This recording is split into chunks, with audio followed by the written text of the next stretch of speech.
Assalamualaikum warahmatullahi wabarakatuh. Perkenalkan, nama saya Elza Fitriana dan partner saya. Dan saya Timatul Masfira. Di sini kami akan mempresentasikan tentang studi kasus aplikasi hukum Bernoulli pada alat peraga flowmeter untuk praktikum mekanika fluida untuk memenuhi tugas besar mata kuliah mekanika fluida.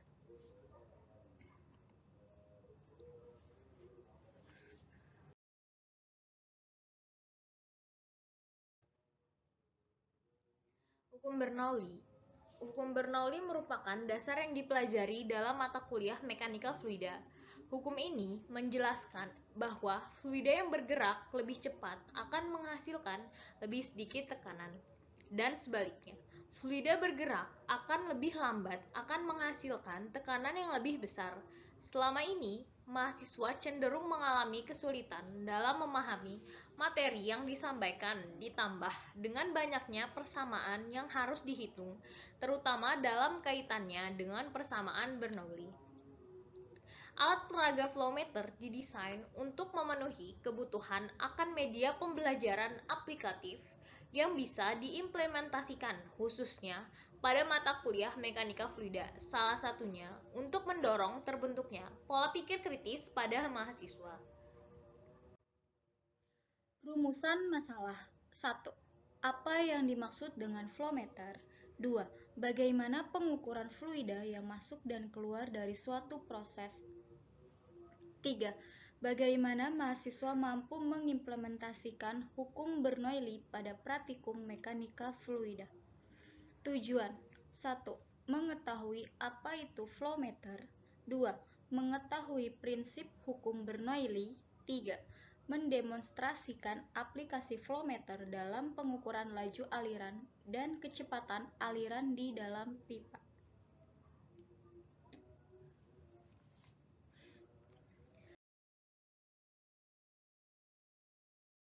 Dasar teori. Hukum Bernoulli merupakan sebuah konsep dasar dalam mekanika fluida yang disampaikan oleh seorang ahli matematika yang dilahirkan di Groningen, Belanda sekitar tahun 1700 bernama Daniel Bernoulli. Hukum Bernoulli menjelaskan tentang konsep dasar aliran fluida, zat cair, dan gas, bahwa peningkatan kecepatan pada suatu aliran zat cair atau gas akan mengakibatkan penurunan tekanan pada zat cair atau gas tersebut. Artinya, akan terdapat penurunan energi potensial pada aliran fluida tersebut.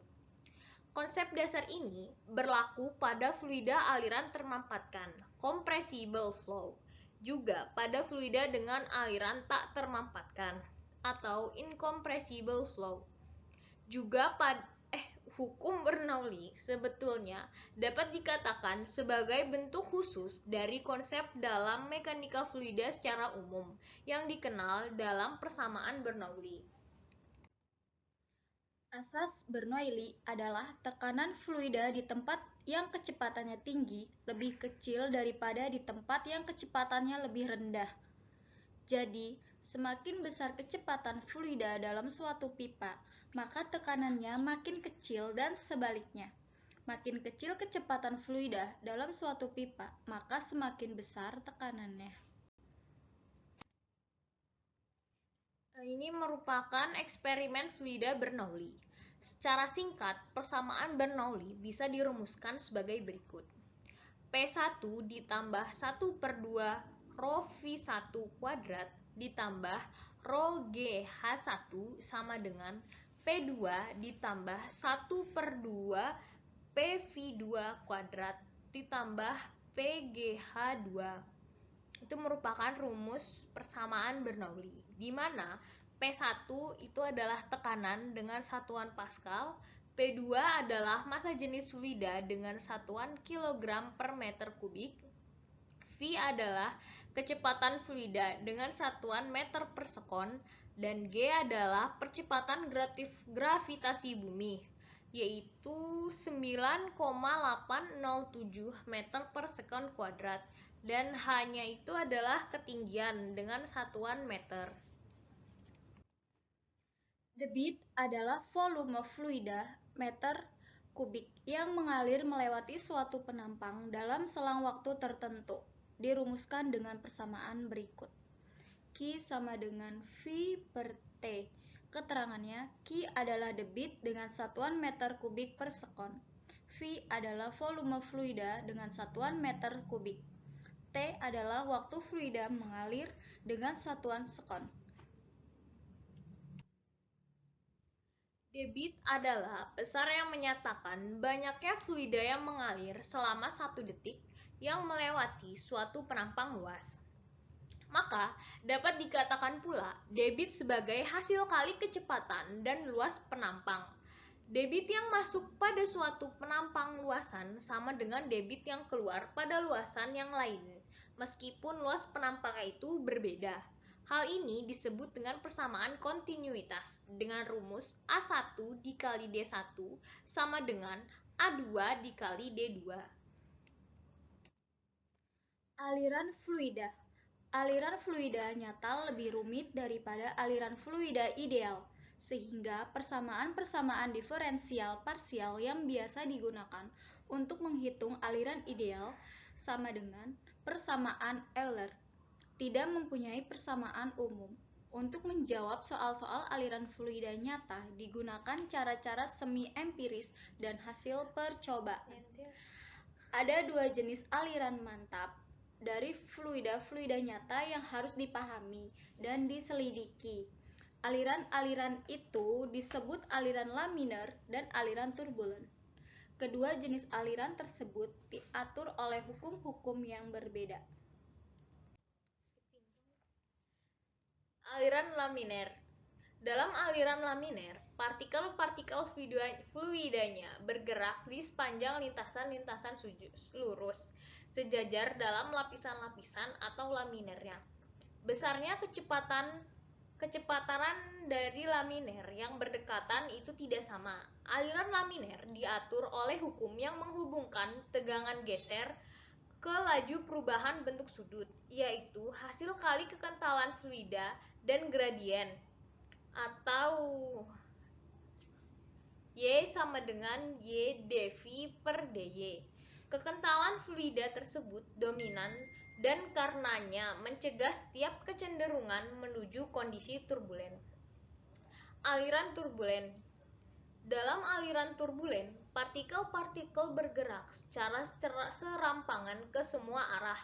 Tidaklah mungkin untuk menjejaki gerakan sebuah partikel tersendiri. Flowmeter. Flowmeter merupakan alat peraga yang dibuat secara custom-made untuk menyediakan media pembelajaran yang memadai dalam mata kuliah mekanika fluida untuk aplikasi dalam penerapan hukum Bernoulli.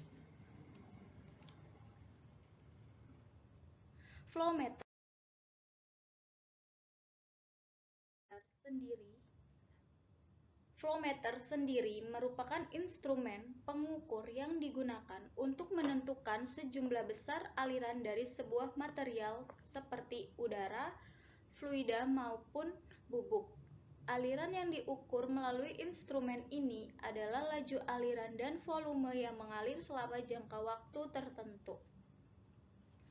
Metode pengukuran aliran selain untuk mengukur aliran perpindahan positif yang bergantung pada gaya yang dihasilkan oleh aliran yang mengalir dan untuk mengatasi penyempitan yang diketahui, dan untuk menghitung suatu aliran yang tidak langsung. Aliran dapat diukur dengan kecepatan fluida di area yang diketahui. Untuk aliran yang sangat besar, metode pelacak dapat digunakan untuk menyimpulkan laju aliran dari perubahan konsentrasi zat, warna, atau radiostop. Fungsi flowmeter. Fungsi flowmeter untuk mengetahui adanya suatu aliran material seperti cairan gas dan bubuk dalam suatu jalur aliran dengan segala aspek aliran itu sendiri yang meliputi kecepatan aliran atau flow rate dan total massa atau volume dari material yang mengalir dalam jangka waktu tertentu atau sering disebut dengan istilah totalizer. Flowmeter dapat digunakan untuk mendapatkan efisiensi dari suatu proses dengan cara melakukan pengaturan besar kecilnya suatu aliran fluida. Fungsi flowmeter bisa digunakan sebagai acuan besar kecilnya kebutuhan udara, air, dan steam dengan menyetel valve sehingga mesin yang membutuhkan udara lebih kecil bisa disesuaikan alirannya, dan begitu juga sebaliknya, sehingga tidak ada lagi kekurangan udara, air, atau steam untuk mesin-mesin yang membutuhkan lebih banyak. Flowmeter ini menggunakan hukum Bernoulli untuk mengukur aliran fluida dalam pipa. Pengukur aliran tekanan diferensial menyebabkan penyempitan dalam pipa yang menciptakan penurunan tekanan melintasi pengukuran aliran. Ketika aliran meningkat, lebih banyak penurunan tekanan dibuat. Pemipaan impuls mengarahkan tekanan hulu dan hilir flowmeter ke pemancar yang mengukur tekanan untuk menentukan aliran fluida. Teknologi ini menyumbang sekitar 21% dari pasar dunia untuk flowmeter. Persamaan Bernoulli menyatakan bahwa tekanan melintasi penyempitan sebanding dengan kuadrat laju aliran. Dengan menggunakan hubungan ini, 10% aliran skala penuh hanya menghasilkan 1% dari tekanan diferensial skala penuh. Pada 10% aliran skala penuh, akurasi pengukur aliran tekanan diferensial bergantung pada keakuratan pemancar pada rentang tekanan diferensial 100:1. Akurasi pemancar tekanan diferensial biasanya menurun pada tekanan diferensial rendah dalam jangkauannya, sehingga akurasi flowmeter dapat diturunkan dengan cara yang sama. Oleh karena itu, hubungan nonlinear ini dapat memiliki efek yang merugikan pada keakuratan dan penurunan pengukuran aliran tekanan diferensial. Ingatlah bahwa yang menarik adalah keakuratan sistem aliran, bukan keakuratan pemancar tekanan diferensial. Rotameter. Rotameter terdiri dari tabung vertikal dengan lubang gerak di mana kedudukan pelampung dianggap vertikal sesuai dengan laju aliran melalui tabung. Untuk laju aliran yang diketahui, pelampung tetap stasioner karena gaya vertikal dari tekanan diferensial, gravitasi, kekentalan, dan gaya apung akan berimbang. Jadi, kemampuan menyeimbangkan diri dari pelampung yang digantung dengan kawat dan tergantung pada luas dapat ditentukan gaya ke bawah atau gravitasi dikurangi gaya apung adalah konstan, dan demikian pula gaya ke atas atau penurunan tekanan dikalikan luas penampung juga harus konstan. Studi kasus. Media pembelajaran pada mata kuliah mekanika fluida. Proses pembelajaran pada mata kuliah mekanika fluida tidak cukup hanya dengan metode ceramah saja. Mahasiswa cenderung mengalami kesulitan dalam memahami materi yang disampaikan, ditambah dengan banyaknya persamaan yang harus dihitung, terutama dalam kaitannya dengan persamaan Bernoulli. Oleh karena itu, dibutuhkan tambahan media pembelajaran untuk menunjang penerapan teori kepada mahasiswa agar mahasiswa bisa memahami dan mengaplikasikan mata kuliah mekanika fluida dengan lebih baik. Media pembelajaran diharapkan tidak saja menjadi supporting tools bagi dosen pengajar, akan tetapi dapat membawa informasi dan menjembatani pengetahuan yang dibutuhkan oleh mahasiswa untuk mengerti esensi dari mata kuliah tersebut. Media pembelajaran cenderung diartikan sebagai alat-alat grafis, fotografis, atau elektronis untuk menangkap, menyusun, memproses, dan menyusun kembali informasi virtual atau verbal. Media juga dapat diartikan sebagai segala sesuatu yang dapat dipergunakan untuk menyalurkan pesan, merangsang pikiran, perasaan, perhatian, dan kemauan siswa, sehingga dapat terdorong terlibat dalam proses pembelajaran. Adapun tahap belajar bisa diilustrasikan dengan kerucut pengalaman sebagai berikut. Ini adalah gambar dari kerucut pengalaman. Yang diingat itu dari membaca, kita hanya mengingat 10%. Dari mendengarkan, kita hanya mengingat 20%. Tapi ketika melihat gambar atau diagram, melihat video atau film, dan lihat demonstrasi, itu tingkat mengingatnya adalah 30%. Lalu ada terlibat dalam diskusi dengan tingkat ingat adalah 50%. Menyajikan atau mempresentasikan itu diingat 70%. Dan bermain peran, melakukan simulasi, mengerjakan hal yang nyata, itu dapat diingat sekitar 90%. Jadi tingkat keterlibatannya itu urutannya mulai dari verbal, lalu ke visual, terlibat, lalu kita melakukan langsung berbuat seperti dalam praktikum. Jadi, semakin ke atas, semakin kecil kegiatan tersebut berimplikasi pada mahasiswa, yang berarti bahwa semakin sedikit pengetahuan yang diingat dan diserap dari kerucut tersebut juga bisa diketahui bahwa dengan melakukan simulasi atau percobaan, tingkat keterserapan materi itu bisa mencapai 90%. Pengembangan keterampilan berpikir kritis melalui praktikum. Pembelajaran mekanika fluida yang hanya dilakukan dengan metode ceramah tanpa adanya praktikum menyebabkan mahasiswa mengalami kesulitan dalam memahami konsep mekanika yang memerlukan bukan hanya hitungan, namun juga visualisasi alat serta aplikasi mata kuliah.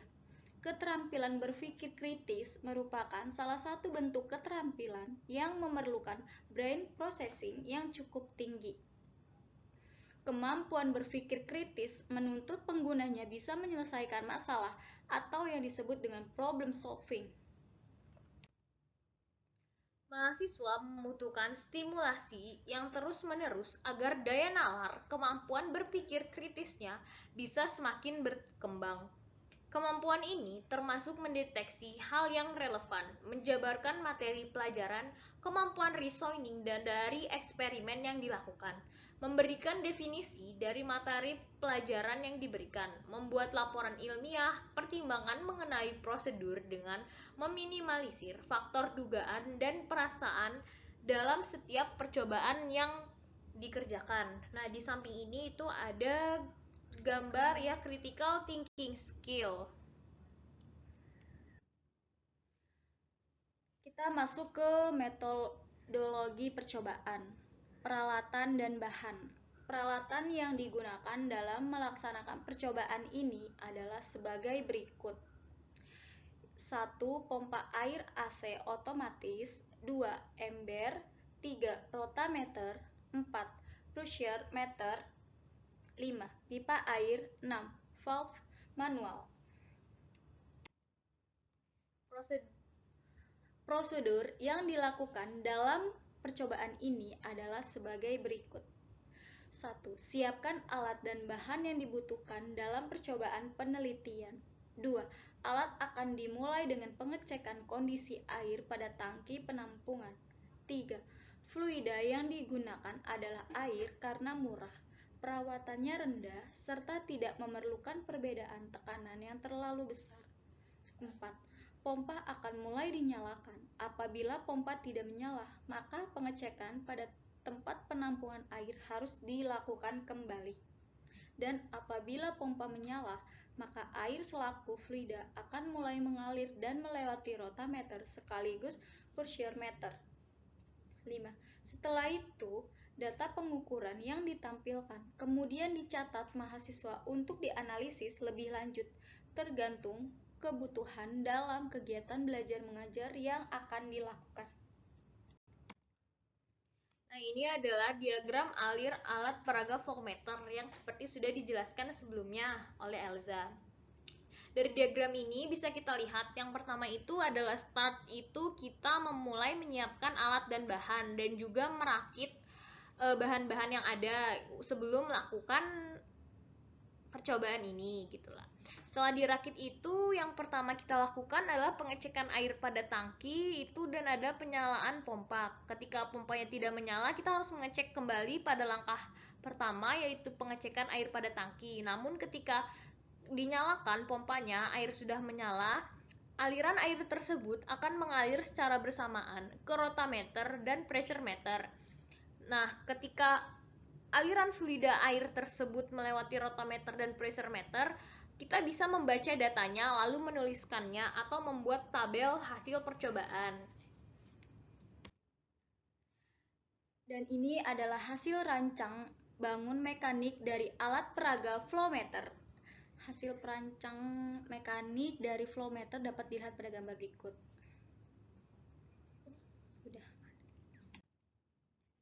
Ini ada hasil dan pembahasannya, dan juga di tabel pertama itu adalah contoh hasil pengukuran yang didapatkan dari alat peraga flowmeter. Untuk rancangannya tadi udah ada di gambar sebelumnya, dan ini adalah ketika tekanannya 1,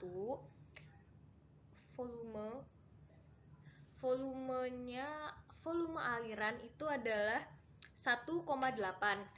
Ketika tekanannya 1,2, dia volumenya semakin meningkat menjadi 3, dan 1,4 volumenya semakin naik menjadi 6, 9, 12, 15, dan 18. Contoh data tersebut bisa diolah dan dibahas lebih lanjut oleh mahasiswa sebagai bahan untuk menghitung aplikasi Bernoulli. Korelasi antara tekanan dan debit air, analisis kecepatan fluida, bahkan dari yang paling sederhana yaitu konversi besaran dari besaran non-satuan internasional menjadi besaran baku sesuai dengan kaidah standar internasional. Pemantapan teorema. Hukum Bernoulli bisa dilakukan melalui penerapan media pembelajaran. Salah satunya melalui alat peraga flowmeter di samping pemberian mata kuliah yang berupa teori. Hal ini dilakukan agar pembelajaran lebih dinamis, mudah diserap dan diikuti serta melatih pembentukan pola pikir kritis mahasiswa, terutama dalam aplikasi mata kuliah mekanika fluida.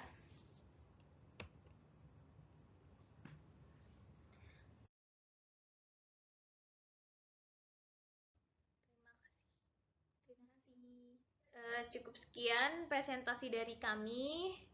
Semoga apa yang kita jelaskan tersampaikan dengan baik. Baik dari kita maupun dari yang menonton. Ya. Apabila ada pertanyaan boleh komen di bawah ya. Nah, terima kasih. Wassalamualaikum warahmatullahi wabarakatuh. Dadah. Bye. Stop ya.